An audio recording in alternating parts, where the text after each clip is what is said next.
சில விஷயங்கள் இங்கே சுற்றி சுற்றி வந்துக்கிட்டே இருக்கும். அதனால் நிச்சயமாக நல்ல கவிஞர்கள் வந்துக்கிட்டே இருப்பாங்க. நல்ல படைப்பாளர் வந்துக்கிட்டே இருப்பாங்க.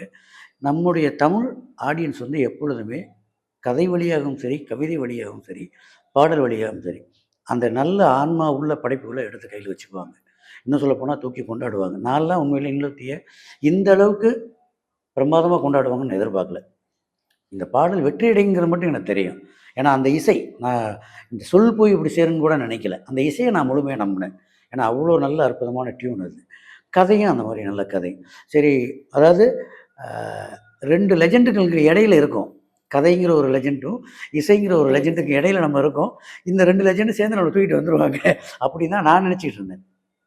அதுதான் நடந்தது. ஆனா பாடல் வரிகளும் சேர்ந்து அது மேல பேசப்பட்டுடுச்சு. அவ்வளோதான். அந்த மாரி எல்லா பாடலாசிரியர்களும் அவங்கவங்க திறமைய காமிச்சுட்டு தான் இருப்பாங்க. அந்த கவலை மக்களுக்கு வேண்டவே வேண்டாம். நிச்சயமா நல்ல பாடல்கள் நமக்கு நெறைய கிடைக்கும். ஏன்னா இந்த மண்ணு வந்து அப்படிப்பட்ட ஒரு மண்ணு தான்.